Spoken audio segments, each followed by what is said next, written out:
Hello दोस्तों, सभी farmer भाइयों को नमस्कार। तो कैसे हैं आप लोग? मैं आशा करूंगा, उम्मीद करूंगा जहां भी होंगे स्वस्थ होंगे, मस्त होंगे। मैं मनोज यादव बिहार से। तो मैं आज एक वीडियो दे रहा हूं कि ब्रॉयलर मुर्गे की सीआरडी पे, सर्दी जुकाम जिसको बोलते हैं, सीआरडी पे। क्योंकि कुछ फार्मर दोस्तों ने कमेंट में भी किया था, कमेंट में पूछा था कि जो है सीआरडी की मेडिसिन क्या चलाएँ, और किसी के मुर्गा में छिक छाक की बीमारी आ चुका है, किसी में साउंड है, किसी में घरघराहट की बीमारी आ चुका है। तो जो है हमने सोचा आज वीडियो दे देते हैं इस पर। कुछ आदमी को का कमेंट्स भी पूरा हो जाएगा उनका। तो सबसे पहले ये चीज़ देखेंगे कि सीआरडी होता क्यों है और कैसे होता है, इसकी पहचान कैसे होगा हमें। तो मुर्गे में जो है जब भी देखेंगे सीआरडी की बीमारी जब होगा उसको, तो पहले साउंड आएगा मुर्गे में। तो उस साउंड को पकड़ने के लिए हर समय आप जो है मुर्गे में पोल्ट्री फार्म पे अपना राउंड मारें। राउंड मारते रहेंगे तो आपको साउंड मिल जाएगा। और इस साउंड को पकड़ने के लिए आप कभी भी रात को 10 बजे 11 बजे रात को एक बार ज़रूर राउंड मारें अपने पोल्ट्री में, क्योंकि उस टाइम माहौल शांत हो जाता है। और जब माहौल शांत हो जाता है उस टाइम अगर हल्का साउंड होगा तो आपको महसूस हो जाएगा कि मुर्गे में साउंड आ चुका है। तो इसके लिए आप साउंड पकड़ने के लिए आपको जो है 10-11 बजे रात को पोल्ट्री फार्म में राउंड मारना पड़ेगा। दूसरे नंबर पे देखेंगे आप, जब साउंड की बीमारी हो जाएगा, सीआरडी की लक्षण अगर हो गया है मुर्गे में, तो मुर्गा जो है फीड खाना कम कर देगा, पानी पीना कम कर देगा। यानी कि फीड इंटेक और वाटर इंटेक दोनों जो है कम कर देगा। दाना को फैलाएगा, छीटेगा दाना को ज़्यादा, खाएगा कम। तो आप समझ लीजिए कि इसको जो है सीआरडी का सिम्टम्स हो चुका है, मुर्गे में बुखार हो रहा है। पहले दिन जब साउंड रहेगा उस दिन बुखार उतना महसूस नहीं होगा, साउंड हल्का रहेगा, दाना थोड़ा कम किया रहेगा। दूसरे दिन चिक चक की बीमारी हो जाएगा। जब चिक चक आ जाएगा उसमें, तो चिक चिक की जब बीमारी आ गया तो दोनों रहेगा। साउंड तो जो आ गया वो जाएगा नहीं, साउंड प्लस चिक चिक दोनों हो जाएगा। उस दिन से आपका जो है फीड इंटेक कम कर देगा, वो वाटर इंटेक कम कर देगा। तो आप उसी टाइम से महसूस कर लीजिए, उससे भी महसूस हो जाएगा कि हाँ मुर्गे में कुछ सिम्टम्स बदल रहा है। तीसरे दिन मुर्गे में जो है घरघराहट की साउंड आ जाएगा। और ये चीज़ ध्यान रखें कि जब तक साउंड है, ओनली साउंड रहेगा, उस टाइम तक तो महसूस नहीं होने देगा आपको। चिक चिक आ जाएगा, साउंड और चिक चिक दोनों हो जाएगा, तब तो जो है समझिए कि मुर्गे में बुखार निश्चित हो चुका है। और जो है ये सीआरडी की जो है संभावना इसमें ज़्यादा हो रहा है। और तीसरे दिन घरघराहट भी आ जाएगा, गले से उसकी सांस लेने में प्रॉब्लम होने लगता है, जिसके कारण वो घरघराहट शुरू हो जाता है। चौथे दिन से मुर्गा मरना शुरू हो जाएगा, छटपटा कर मुर्गा गिर जाएगा, मर जाएगा। कभी मुंह के बल गिर के मर जाएगा, कभी जहाँ बैठेगा सांस लेते लेते उसकी सांस रुकेगा, मुर्गा मर जाएगा। तो ये कभी पैर ऊपर करके मर जाएगा। तो ये पैर ऊपर करके मर जाने के लिए कई कारण होता है। कभी फीड इंटेक ज़्यादा हो गया, मुर्गे में पानी कम लिया है, टेम्परेचर बढ़ गया तो भी पैर ऊपर करके मर जाता है। उसके बाद गैमरों का भी लक्षण होता है तो मर जाता है। तो इसके लिए आप चीज़ जो है वो सब गैमरों वगैरह के लिए तो अलग मेडिसिन है, पर आज हम बात कर रहे हैं सिर्फ सीआरडी पे। तो सीआरडी में जो है कई तरह से मोटलिटियाँ शुरू हो जाता है, तो उससे महसूस नहीं होगा। हमें साउंड देखना है मुर्गे में। तो साउंड के लिए हमें शाम को ज़रूर राउंड मारें, रात में। वैसे आप हर समय पोल्ट्री पर राउंड मारते हैं, पर जो है रात को 10 बजे 11 बजे रात को माहौल ठंड एकदम शांत हो जाता है। उस शांत माहौल में जब आप आएंगे पोल्ट्री पे, तो मुर्गे में साउंड दिखेगा और उस टाइम महसूस हो जाएगा कि हाँ मुर्गे में साउंड हो रहा है। क्योंकि उस टाइम बिल्कुल माहौल शांत रहेगा। अगर हल्का भी साउंड होगा तो हमें पता चल जाएगा मुर्गे में साउंड हो रहा है। दूसरे दिन साउंड प्लस चिक चिक दोनों हो जाएगा। तीसरे दिन घरघराहट शुरू, मोटालिटी चालू। तो आप पहले दिन ही जब देखते हैं कि मुर्गे में साउंड हो चुका है, साउंड आ रहा है हल्का फुल्का, तो एकदम ट्रीटमेंट चालू करना है। इसके लिए आपको जो है 3-4 दवाई है, कोई ज़्यादा महंगा दवाई नहीं है, पर जो है आपको जो है ये इंतज़ाम करना पड़ेगा और थोड़ा परिश्रम बढ़ाना पड़ेगा, नहीं तो ये CRD जो है अगर अपने स्टेज पर चला जाता है तो उसके बाद कई बीमारी को लेके आ जाता है। गेमरों को भी खड़ा कर देगा, E. coli भी आ जाएगा, मतलब बहुत सारी बीमारी को लेकर आता है ये CRD। तो इसको जब साउंड आ जाता है उसी टाइम इसकी ट्रीटमेंट शुरू कर दें। शाम के पानी में, उसको पूरे रात के पानी में ये दवाई देना है आपको। ये दवाई है आपका, सिरप एक तो देना पड़ेगा। अगर आपके पास कोई अच्छा सिरप अवेलेबल है तब तो ठीक है, अगर नहीं अवेलेबल है तो आप एक आस्थालीन के नाम से आएगा सिरप, सिप्ला कंपनी का होगा, सस्ता दवाई है पर बहुत बेस्ट है। तो आप सिप्ला कंपनी का जो है ये आस्थालीन ले आए, या कोई आपके पास अगर पोल्मो बूस्ट है या और भी कोई सिरप है बढ़िया तो ठीक है। एक नंबर पे सिरप, दूसरे नंबर पे इसको पैरासीटामोल देना पड़ेगा, क्योंकि एक दिन साउंड आपने देखा, दूसरे दिन जब साउंड प्लस चिक आया तो बुखार की संभावना उसमें बढ़ रहा है, तो आप उसमें पैरासीटामोल भी चाहिए। और तीसरे नंबर पे एक आता है और ओफ्लॉक्सासिन, नोट कर लीजिए इसको, वैसे फ़ोटो भी मैं डाल दूँगा। तो जो है ओफ्लॉक्सासिन, जब आप जाएंगे पैरासीटामोल लेने मेडिसिन के दुकान पर, वहीं मांगेंगे आपसे कि ओफ्लॉक्सासिन 200 mg में देगा वो। और चौथा नंबर दवाई रहेगा आपको सेट्राजिन। एक लिवोसेट्राजिन भी आता है, एक सेट्राजिन भी आता है, कोई ज़्यादा अंतर नहीं होता है, 1-8 रुपये का अंतर होता है पत्ते में। तो आपको अगर लिवोसेट्राजिन मिल जाता है तो और बढ़िया, नहीं आप जो है सेट्राजिन भी रख लें।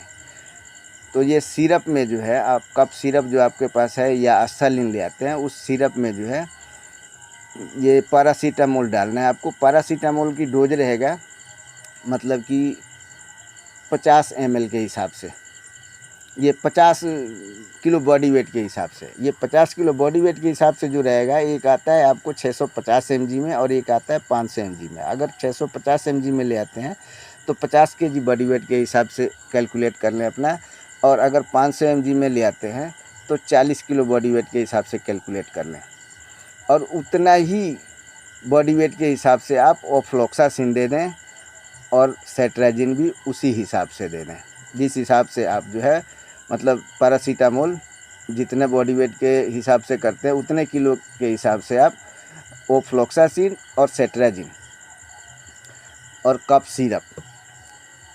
तो आपको जो 1, 2, 3, 4 दवाई हो गया, एक सिरप, दूसरा पैरासीटामोल, तीसरा जो है आपका ओफ्लॉक्सासिन और चौथा जो है सेट्राजिन। ये चारों दवाई को जो है मिक्स कर लीजिए आप, और शाम के टाइम दीजिए, रात को जो है पूरे रात के पानी में इसको दे दीजिए। इससे क्या होगा कि मुर्गे में जो बुखार होगा वो भी ख़त्म हो जाएगा, और जो साउंड वाली बीमारी है वो बिल्कुल ख़त्म होने को लग जाएगा। पर ये 3 डोज देना आपको, लगातार 3 दिन की डोज बनाना है, शाम के पूरे रात के पानी में, और सुबह के पानी में आप देसी ट्रीटमेंट चालू करें। देसी में जो है आप पपीता जो खाने वाला होता है, उस पपीते की पेड़ से आप पत्ता तोड़िए, और पपीते की पेड़ से पत्ता लिया कर उसको जो है मिक्सी में या जैसे भी हो आप पीस लीजिए, और पीस करके उसकी घोल बनाइए, घोल बनाकर छान लीजिए, और उतना ही छानिए, मतलब कि कम से कम पपीते का पत्ता का वज़न जो है आपका जो है आधा kg पपीते का पत्ता होना चाहिए 1000 बच्चों पे। अच्छा, ये जो है आपका जो आस्थालीन का मैं डोज नहीं बताया, आस्थालीन का जो है आप अगर मुर्गा आधा kg में है तो आप 10 ml के हिसाब से दे दें, और 1 kg के करीब में मुर्गा है तो आप 20 ml के हिसाब से दे दें, और ऊपर है तो और भी बढ़ा सकते हैं। पर 1000 बच्चों पे जो है आपका पड़ जाएगा 100 ml। 100 ml जो है आप दे दें अगर मुर्गा आधे kg के आसपास में है तो, और अगर मुर्गा ज़्यादा वज़न में है, नहीं 1 kg के आधे kg के हिसाब में है तो 50 ml दीजिए, और जो है 1 kg के ऊपर है तो आप 100 ml दे सकते हैं, 1 kg के नीचे है तो आप जो है 50 ml दीजिए। सॉरी कंफ्यूज हो गया, 50 ml 1000 बच्चों पे, और टॉबलेट का आपका बता ही दिया 50 kg बॉडी वेट के हिसाब से देना है। और सुबह के टाइम, ये शाम के टाइम दे देना है आपको, और सुबह के टाइम में जो देना है आपको पपीते का पत्ता ले आइए। पपीते का वज़न कम से कम आधा किलो होना चाहिए लगभग, और उस पत्ते को जो है पीस कर घोल बना लीजिए, घोल बनाकर छान लीजिए, छान कर जो है गुड़ में ऐड कर दीजिए इसको। क्योंकि पपीते का पत्ता जब पीस कर मिक्सी में जब बारीक करेंगे और जब घोल बनाएंगे तो ये कड़वा हो जाता है, तो मुर्गा पी नहीं पाएगा पानी को। तो इसलिए उसमें गुड़ मिला दे, गुड़ उतना ऐड करें कि जो है मतलब पानी मीठा हो जाए, पानी जल्दी पी जाए। तो आप जो है उसको सुबह के टाइम में दे दीजिए। 3 दिन का डोज ये भी दे दीजिए और 3 दिन का डोज जो मेडिसिन बताया आपको वो दे दीजिए। मुर्गे में चिक और साउंड की बीमारी बिल्कुल ख़त्म, गारंटी के साथ ये दवाई करके लिए। क्योंकि मैं वही दवाई बताता हूँ, वही मेडिसिन बताता हूँ जो मैं अपने पास यूज कर चुका हूँ और करता हूँ। तो आप, और इसमें कोई साइड इफ़ेक्ट नहीं है। बड़ा मुर्गा है या छोटा मुर्गा है, कभी भी आप ये देखेंगे ये साउंड वाली बीमारी जो है, CRD की बीमारी जो है, आधा केजी के आसपास जब मुर्गा जाता है तभी होता है। अगर उससे पहले होता है तो ये समझ लीजिए कि वो तो नमूनिया में आ जाएगा। और वैसे बीमारी आने को कभी भी आ सकता है, ये नहीं कहेंगे कि जो इतने केजी पर। अक्सर यही देखा गया है कि आधे केजी जब मुर्गा पार करता है तभी CRD की संभावना होता है। तो इसके लिए आपको ये ट्रीटमेंट बता दिया कि शाम के टाइम में, शाम के पानी में, पूरी रात के पानी में जो है इसको जो आस्थालिन सिरप डालें, ये आपको पैरासीटामोल, ओफ्लॉक्सासिन और सेट्राजिन, ये चारों दवाई मिलाकर शाम को दे दें। और सुबह के पानी में पपीते का पत्ता पीस कर उसकी घोल बनाकर, आधा केजी पपीता 1000 बच्चों पे होना चाहिए। और वज़न कर लीजिए, अंदाज़ा हो ठीक है, नहीं वज़न कर लीजिए, आधा किलो कम से कम पपीते का पत्ता। अगर थोड़ा सा 19-20 होता है तो ये देसी दवाई है, कोई नुकसान करने वाला नहीं, कोई साइड इफ़ेक्ट नहीं इसको। और गुड़ में ऐड करके इसको दे दीजिए। 3 दिन की डोज दोनों दवाई लगातार चलाना है आपको।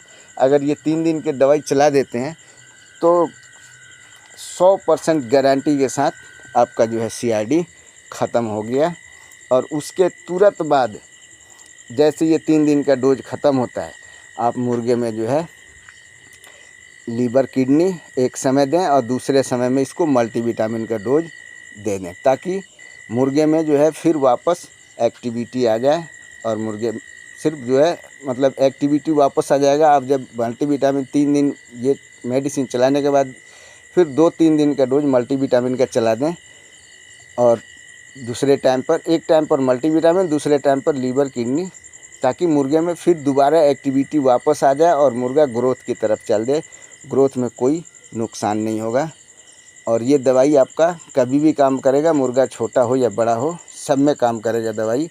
तो इस चीज़ को आप फॉलो करें और देखें, एक बार आजमाएं कैसा दवाई है। बहुत बढ़िया रामबाण दवाई है। और मैं सभी फार्मर दोस्तों से एक छोटा सा बस ये रिक्वेस्ट करूंगा कि अगर ये वीडियो अच्छा लगा हो, पसंद आया हो, तो प्लीज़ हमारे चैनल को सब्सक्राइब कर लीजिए और ज़रूरतमंद दोस्तों को शेयर भी कीजिए, ताकि किसी और दूसरे फार्मर दोस्त को भी मतलब मैसेज जाए और उससे भी याद आ जाए। कोई दवाई अगर जानता भी है बहुत आदमी तो याद नहीं आता है, इसलिए अपने ज़रूरतमंद दोस्तों के पास शेयर कीजिए। और लाइक नहीं किए तो एक लाइक कर दीजिए और बाजू में दिया हुआ बेल आइकन को भी अवश्य दबा लीजिए, ताकि सबसे पहला नोटिफिकेशन आपके मोबाइल पर जाए। सबसे पहले कोई सा भी पोल्ट्री से रिलेटिव समाचार हो वो आपके मोबाइल पर जाए। तो मैं आज का वीडियो यहीं एंड करूंगा और मिलूंगा कल के नए वीडियो में। तब तक के लिए सभी फार्मर दोस्तों को नमस्कार, जय हिंद।